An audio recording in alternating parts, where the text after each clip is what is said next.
Doctor مشورہ دیتے ہیں کہ ان سے اپنے برتنوں کو علیحدہ کر لیا جائے یا ان کے برتن علیحدہ دے دیے جائیں. شاید کئی دفعہ لباس بھی ہے استعمال کے لیے وہ بھی علیحدہ کر دیا جائے تاکہ بیماری کسی اور کو نہ لگے. مگر خداوند یسوع مسیح نے وہ تمام تر لوگ جنہیں کہ رد کر دیا جاتا ہے ان کو بھی شفا دیتے ہیں. لوگوں کے ذہنوں میں تھا کہ شاید ضرور یہ وہی بادشاہ ہے. پھر وہ تمام تر لوگ جنہوں نے کسی طرح معجزے کا تجربہ کیا ہے وہ سب کے سب کیونکہ عید منانے آ رہے ہیں آج سب اکٹھے ہو کر خداوند یسوع مسیح کو اپنے ہاتھوں پر اٹھا لیتے ہیں. اور ساتھ ہی ساتھ جب شاگردوں کا عالم دیکھیں تو شاگردوں نے کیا کیا ہے. اس کے ساتھ جو شاگرد ہیں جو کہ ایک وقت میں ڈرتے بھی ہیں. خداوند یسوع مسیح کو پہلے بھی کلام میں لکھا ہے. ایک دفعہ خداوند یسوع مسیح جب ہیکل میں جاتے ہیں تو وہاں پہ جب عیسائی نبی کا تومار پڑھتے ہیں تومار میں کیا لکھا ہے, میں اس لیے آیا ہوں تاکہ غریبوں کو رہائی عطا کروں, وہ جو کہ مظلوم ہیں انہیں تسلی عطا کروں. اور ساتھ ہی ساتھ خداوند یسوع مسیح آخر میں کیا کہہ دیتے ہیں, آج یہ کلام پورا ہوتا ہے. اور لوگ غصہ ہو جاتے ہیں کہ یہ کیسا شخص ہے کہ اس نے اپنے ساتھ پردے کے ساتھ کہہ دیا کہ یہ کلام پورا ہو گیا ہے. وہ اسے اس عبادت خانے سے باہر لے جا کر لکھا کہ پہاڑ سے گرانے کی کوشش کرتے ہیں مگر یسوع ان کے درمیان میں سے نکل جاتا ہے کیونکہ وقت اب نہیں آیا. شاگرد بھی ڈرتے ہیں کہ یسوع تعلیم تو دیتا ہے مگر ساتھ ہی ساتھ لوگ اسے پکڑنے کی کوشش کرتے ہیں. شاگردوں کے ذہن میں تھا کہ شاید موت کا خطرہ ٹل چکا ہے کیونکہ خود خداوند یسوع مسیح نے اپنی موت کے بارے میں شاگردوں کو پہلے سے آگاہ کیا تھا. کیسے آگاہ کیا؟ 3 دفعہ خداوند یسوع مسیح نے اناجیل میں اپنی موت کی پیشن گوئی کی ہے. ضرور ہے کہ ابن انسان فقیوں اور فریسیوں کے حوالے کیا جائے گا اور وہ اسے صلیب دیں گے اور وہ مردوں میں سے جی اٹھے گا. ایک وقت اگر آپ کو یاد ہو تو مقدس پطرس جو کہ شاگردوں کی نمائندگی کرتا آیا ہے, مقدس پطرس نے کیا کہا تھا, اے خداوند تو کیسی باتیں کرتا ہے. ہاں کیونکہ اس نے تو خداوند یسوع مسیح کو ایسے معجزات کہ وہ خود مردوں کو زندہ کرتا ہے, جس نے لازر کو بھی زندہ کیا ہے, جس نے بیوہ کے بیٹے کو بھی زندہ کیا ہے. اور وہ کہتا ہے کہ اے خداوند تو کیسی باتیں کرتا ہے. ہاں تو خود دوسروں کو زندہ کرتا ہے, تو اپنی موت کے بارے میں بات کرتا ہے. اور خداوند یسوع مسیح سے کیا کہتے ہیں, اے شیطان دور ہو کیونکہ تو انسانی سوچ اور انسانی فطرت رکھتا ہے مگر یہ باتیں میرے باپ کی طرف سے مجھ تک پہنچی ہیں. پھر خداوند یسوع مسیح لوگوں کو بھی کیا کہتے ہیں کہ اس ہیکل کو ڈھا دو تو میں اسے 3 دن میں کھڑا کر دوں گا. لوگ کہتے ہیں کہ ہمارے آباء و اجداد نے, ہمارے پہلے والدین نے اس ہیکل کو 46 برس میں قائم کیا ہے مگر یہ 3 دن میں اسے کھڑا کرنے کی بات کرتا ہے. پھر خداوند یسوع مسیح کیا کہتے ہیں, جس طرح یونس 3 دن اور 3 رات مچھلی کے پیٹ میں رہا, ضرور ہے کہ ابن انسان بھی اسی طرح سے 3 دن قبر کی کوکھ میں رہے گا اور پھر مردوں میں سے جی اٹھے گا. پہلے سے اس نے اپنے شاگردوں کو اور لوگوں کو اس بابت بتا دیا ہے مگر شاید شاگردوں کو بھی یہ تھا کہ اس کی موت کی خبر ختم ہو چکی ہے. یہ جو اپنی بابت مرنے کی بات کرتا ہے شاید یہ خطرہ ٹل گیا ہے کیونکہ بہت سارے ہزاروں لوگوں نے اسے بادشاہ تسلیم کر لیا. شاگرد بھی اس کے ساتھ سینہ تان کے چلتے ہیں اور کیا کہتے ہیں, شاید یہ خطرہ ٹل گیا ہے, اب یہ ہمارے لیے مسیحا بن گیا ہے. عزیز مومنین, جب خداوند یسوع مسیح یروشلم کی طرف جاتے ہیں تو ہماری نجات کے وہ تمام تر دن شروع ہو جاتے ہیں جبکہ خداوند یسوع مسیح گتسمنی کے باغ میں پکڑوایا جاتا ہے. ہاں لوگوں نے یہ خیال کیا کہ یہ ہمارا بادشاہ آ گیا ہے, پیر گیا, منگل گیا, بدھ گیا. لوگوں نے دیکھا اس نے تو کچھ بھی نہیں کیا. ہاں ہم اسے لے کر ضرور آئے تھے مگر اس نے تو کچھ بھی نہیں کیا. اور وہ نعرے جو کہ ہوشانہ کے ہیں, اے خداوند ہمیں بچا, وہ نعرے جس میں اسے داؤد کے بیٹے سے تشبیہ دیتے ہیں, وہ نعرے جسے کہتے ہیں کہ مبارک ہے ہمارے باپ داؤد کی بادشاہی جو کہ ابدی بادشاہی ہے, وہ تمام تر نعرے بدل جاتے ہیں. اس لیے آج کے اتوار کو اذیت یا دکھوں کا اتوار بھی کہا جاتا ہے. پہلے ہم نے شاہانہ طور پر اسی طرح سے تمام تر نشانات کے ذریعے اقتباس کو یاد کرتے ہوئے خوشی کے ساتھ یہاں پر آئے نعرے لگاتے ہوئے، مگر جیسے ہی دکھوں کا بیان سنتے ہیں تو ہمارے ذہنوں میں وہ منظر آ جاتا ہے جب وہی لوگ خدا یسوع مسیح کو نہ صرف پکڑواتے ہیں بلکہ کہتے ہیں لے جا اسے صلیب دے، یہاں تک کہ عزیز مومنین اس کے اپنے بھی ساتھ چھوڑ دیتے ہیں۔ آج کی پہلی تلاوت جو کہ اشعیاء نبی کے صحیفے سے لی گئی ہے، اشعیاء نبی واضح طور پہ فرماتا ہے کہ مالک خداوند نے مجھے شاگرد کی زبان دی ہے، اور جب زبان دی ہے تو زبان کا کام ہے کہ بولنا، بات چیت کرنا، کلام کرنا، اپنے کلمے کو دوسروں کے ساتھ بیان کرنا، اور کہتا ہے کہ مالک خداوند نے مجھے سننے کے کان عطا کیے ہیں۔ ہاں، سننے کے کان عطا کیے ہیں۔ کوئی بھی جو سنتا ہے اس کا مطلب کہ وہ دوسروں کی باتوں کو سننے کے لیے تیار ہے۔ ہاں، خداوند یسوع مسیح نے اپنی حیات میں سنا بھی ہے۔ کیسے سنا؟ وہ مثال کہ جب ایک پیدائشی اندھا راستے میں بیکاری ہے، مانگ رہا ہے، یسوع مسیح اپنے شاگردوں اور لوگوں کے ساتھ گزر رہا ہے اور وہ پیچھے سے اونچی آواز لگاتا ہے کہ اے یسوع، اے داؤد کے بیٹے، مجھ پر رحم کر، اور شاید شاگرد اسے پیچھے دھکیلتے ہیں، استاد کو دقت مت دے، استاد کو تنگ نہ کر، مگر جیسے ہی خداوند یسوع مسیح اس کی آواز کو سنتے ہیں تو اسے اپنے پاس بلاتے ہیں، اور نہ صرف یہ بلکہ اس سے بینائی بھی عطا کرتے ہیں۔ مالک خداوند نے مجھے بھیجا ہے تاکہ میں دوسروں کے لیے تسلی بن سکوں، میں دوسروں کے لیے تسلی کی آواز بن سکوں۔ اناجیل میں بار بار خداوند یسوع مسیح نے اس بات کا ذکر کیا ہے کہ اے بوجھ سے دبے ہوئے تھکے ماندو، میرے پاس آؤ، میں تمہیں آرام دوں گا۔ آج کے انجیل مقدس میں نہ صرف یہ بلکہ خداوند یسوع مسیح کے بارے میں وہ پیشن گویا کی گئی ہے جب اسے مارا جاتا ہے، جب اسے گھسیٹا جاتا ہے، جب خداوند یسوع مسیح کو عدالت میں لے کر آیا جاتا ہے، اور انجیل مقدس واضح طور پہ آنے والے دنوں کا بیان کرتی ہے۔ عزیز مومنین، آج کے تمام تر جب واقعے کو دیکھتے ہیں، جب وہ یروشلم کی طرف آتا ہے تو یہاں پہ کیا نظر آتا ہے؟ جہاں پہ خداوند یسوع مسیح کی باپ کے ساتھ وفاداری کا ثبوت ملتا ہے۔ اب یہ وفاداری کیا ہے؟ یہ وفاداری اپنے وعدے کو نبھانا ہے، یہ وفاداری آپس میں ایک دوسرے کی بات کو سننا ہے، یہ وفاداری آپس میں میل ملاپ ہے۔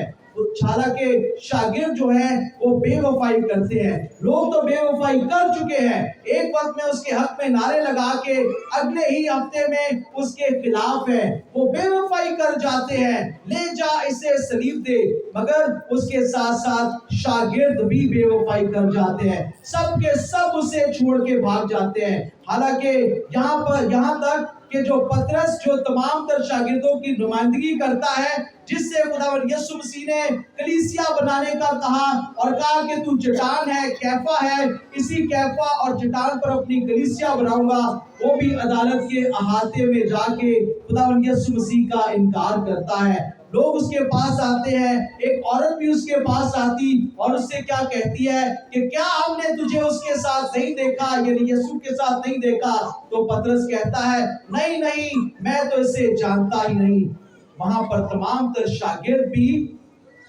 بما پترس کے خداوند یسوع مسیح کا انکار کرتے ہیں، ان کی بے وفائی نظر آتی ہے۔ یہ بالکل اسی طرح سے ہے جس طرح کے چڑھتے سورج کو سب لوگ سلام کرتے ہیں۔ ہاں، یہ ہماری کہاوت بھی ہے، ہمارا جو بھی نیا باس آئے گا، جو بھی ہمارے اوپر آئے گا، ضرور ہے کہ ہم اسے سلام کرتے ہیں، یا جس سے بھی ہمیں کام ہوگا، جس سے ہمیں مطلب ہوگا، ہم اس کی خوشامد بھی کرتے، اسے سلام کرتے ہیں۔ جب کام نکل جاتا ہے تو سب چھوڑ کے بھاگ جاتے ہیں، تو کون اور میں کون؟ اور شاگردوں نے بھی کچھ ایسا ہی کیا، وہ رومی حکومت کے ڈر سے، یہودیوں کے ڈر سے خداوند یسوع مسیح کو چھوڑ دیتے ہیں، مگر صرف اور صرف خداوند یسوع مسیح وفاداری کا اظہار کرتا ہے، اور وہ وفاداری باپ کے ساتھ وفاداری تھی۔ اسی لیے وہ جب گتسمنی کے باغ میں جمعرات کو بھی ہم سنیں گے، باپ سے کیا کہتا ہے کہ اے باپ، انسانی فطرت ہے کہ جس طرح انسان